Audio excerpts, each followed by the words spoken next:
Hello, everybody. I'm here today with Steve Waddell, President and CEO of Nasoni Faucets. Hey, Steve, welcome to this week's Business Spotlight interview. Hey, thank you. Good morning. It's good to be here. So let's get right into the question, Steve. Tell me a little bit about your business, about Nasoni. Absolutely. Nasoni reinvented the bathroom faucet literally by adding a water fountain that not only makes life easier, but it also saves water to benefit the planet. So when you plug off the bottom and send it out the top like a water fountain, the resulting water stream is up to 88% less. And so again, you're saving water without trying, but you're making your life a lot easier.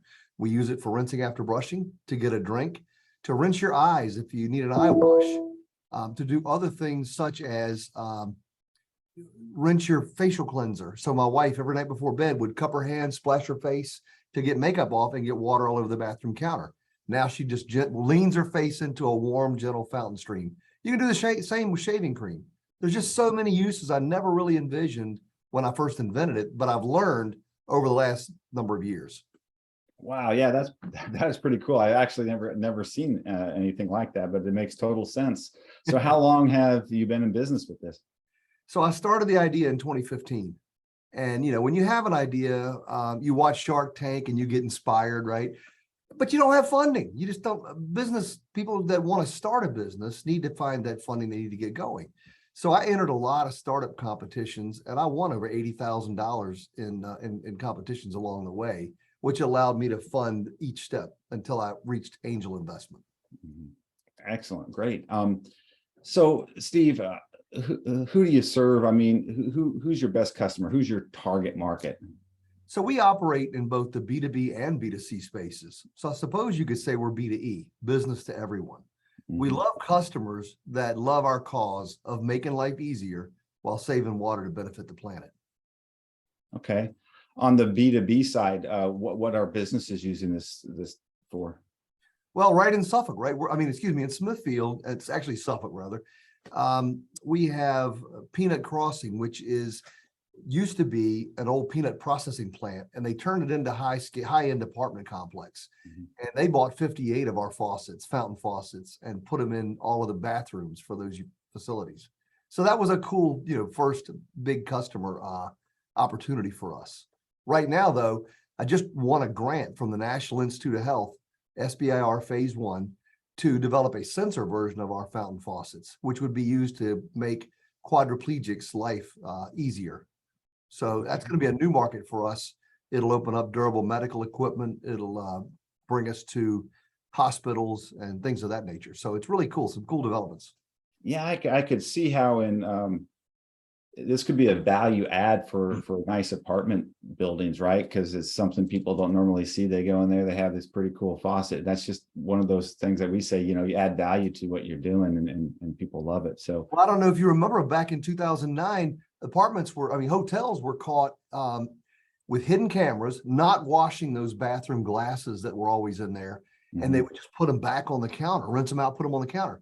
So in response, the hotel industry went to plastic cups wrapped in plastic. Our model is get rid of all that and just provide a fountain in the bathroom. Yeah, no kidding. So what's been one of the biggest issues you've had to overcome as you've gone through this journey? Well, as you know, we actually launched right at the start of COVID. Our first production run came in March of that year. And so that was the worst possible time because we had all these planned trade shows to attend and every one of them were canceled. The kitchen and bath industry show in Florida and things of that nature. So that really hurt a lot because our product needs to be seen and demonstrated because people really don't get it at first. A lot of time, why do I need a water fountain in the bathroom? And so the more you can show it, the better it works. And so because of that, we've had to consume our marketing budget as operating capital to keep things going. Okay. Were there any actions that you took, during the pandemic, any pivoting or shifting because of that problem? Yeah, the pivoting went towards trying to go online, and make things virtual and do things like Amazon Launchpad and stuff like that. But you really need a big budget to go out and run ads and try to compete. And then you're trying to compete with all the Chinese knockoff crap that's on Amazon. And the problem is Amazon sells a ton of contraband faucets. Why do I call them contraband? Because if you really look at it, they're not certified. That means you could be exposed to lead and other nasty things. I recently met with Congressman Bobby Scott and brought this issue to his attention because of almost 90% of the faucets sold on Amazon are contraband, meaning they haven't been certified. Even though they have maybe a brand name on them. Most of them, not now the brand names like Delta, Moen, those are not what I'm talking about. I'm talking about all the Chinese knockoffs that are everywhere on Amazon. Okay. And that's how they sell them for $49 and crap like that. Yeah. And they're cheap quality. Our faucets, my background is 25 years building nuclear powered aircraft carriers and submarines. I took that skill and we built the best quality faucet available. So it's heavy. It weighs about 6 pounds and it's made of solid brass, PVD finish, and ceramic disc valves. Comes with a limited lifetime guarantee and a 30-day happiness guarantee.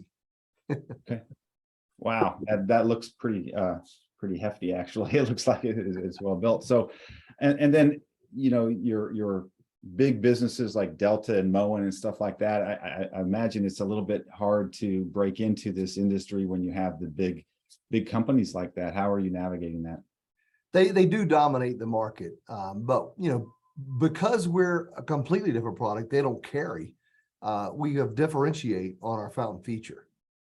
So that and at some point we envision one of them becoming on board as a scale partner, but we have to have the right market penetration first and that sort of thing. Right. And the SBIR grant opportunity is going to add new capability to our portfolio and continue to make us that much more attractive. Yeah, and I'm assuming this is patented and stuff, so it's protected for your company, right? I have multiple patents, and I learned, back when I first got my patents, I didn't know the difference between a design and a utility, and of course I do now. The utilities are the ones where it's at. We have numerous utility patents, and on top of that, I'm even patented in China. Why China? Well, I have a doctor that I see whose son actually invented what's called Define Bottle that was bought by Target. And they were making those in China. One of the things he said is you just need a design patent in China. So if it ever gets put on Alibaba, you can send them a takedown notice. You're not really going to try to defend your patent in China, but you can actually defend them from selling it globally. Right. So Steve, what's been some of the biggest issues you've had to overcome other than, starting up during the pandemic? That's really the biggest one is the pandemic, but I'll also say, there are no real manufacturers of cast brass in the US anymore. We tried one of the big manufacturers that does, and our costs were way more than double. So we had to go overseas like everybody else. We found a great manufacturer, got a great partner, but right as our product was being shipped here, they implemented the 25% China tariff. So we had to pay an additional $45,000 of tariff that we never planned for. And that cost continues.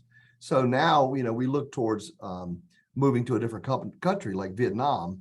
But the problem is you got to recertify everything. And the certification costs, again, were $44,000 just for certification for us. Those kind of things make it really challenging, especially when you compete with Amazon selling contraband faucets, which is why, again, I met with Congressman Bobby Scott last month and his team and raising the issue to Congress. Yeah. So what's been the biggest learning as a business owner since starting? The coolest thing, it's necessity is the mother of invention, right? So you start out, you don't have any money and you try to get by on things as cheaply as you can. And you try to find different ways. So when I first had the idea of a faucet, fountain faucet, I went to Lowe's or Home Depot and I bought a faucet, came home, I drilled a hole in the top, put a shutoff valve in the bottom. And this was my proof of concept. When I turned the valve, boom, water came out the top. And I got all excited, like, cool. But now how am I going to engineer this? And I knew a lot of people at the shipyard that I worked with that could do CAD modeling, fluid dynamics, and the things I needed. Problem is they would have to do it on their business time, and they can't do that at the shipyard. So then I went to ODU, and I went to the guy that I worked with in the modeling and simulation department. And he said, this is really mechanical engineering. Let me turn you over to so-and-so, because I thought it could be a cool student project. Yeah. Well, the problem was I never heard back from him. So now how do I find a solution? And I had heard about this thing called Elance that had freelancers on it. And so I went and found a freelancer actually in Thailand that had CAD modeling and fluid dynamics. And I ended up hiring him and we developed our first design. And then, being a novice, I thought, okay, now I got to patent it before somebody steals my idea, right? Really wasn't the right time for that. But I went ahead and I did it. And I looked for a local attorney. Their costs were way too high. So I found an attorney back on Elance in India that worked with the US Patent Office, and I paid about 1/5 the cost. Wow. So, that's how I learned to work with freelancers. Now, Elance eventually became Upwork, and I continue to use Upwork today. And I also use Fiverr. I have worked with freelancers from all over the world in more than 35 countries. And I've actually developed some friendships along the way with many of them, and they're wonderful people. You have to have a good process for weeding out the poor freelancers from the great ones. And I have that. I've learned that along the way, but you can get some really great talent from all over.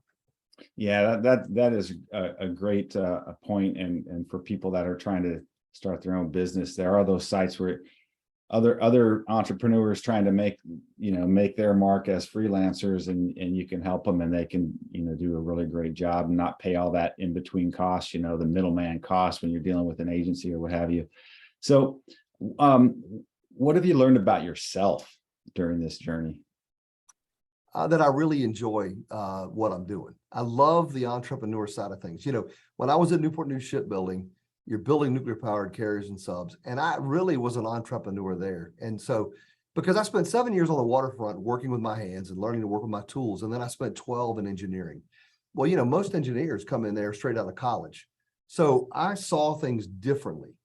And for example, they, on the aircraft carrier program, they had these giant windows, on the island that sits above flight deck. And these windows sat in a floating frame. And that floating frame they've had since the 70s. And it was very, very expensive to build. And so when a cost reduction effort came, I was invited to come help reduce costs on the construction of the carrier. And one of the things I said is, we're going to get rid of that. And the engineering supervisor responsible said, they've been trying to do that since the 70s. What are you going to do different? And I said, well, we're going to solve it. And I came up with a solution. He looked at me again and he said, put yourself in this position, Steve. They're about to deliver the ship at Pier 2. All the windows start cracking and everybody looks at you. And I said, Peter, you're associating yourself with failure. If we do this, we're going to do it right. Long story short, we eliminated that. The Navy agreed with what we did. We saved thousands of dollars.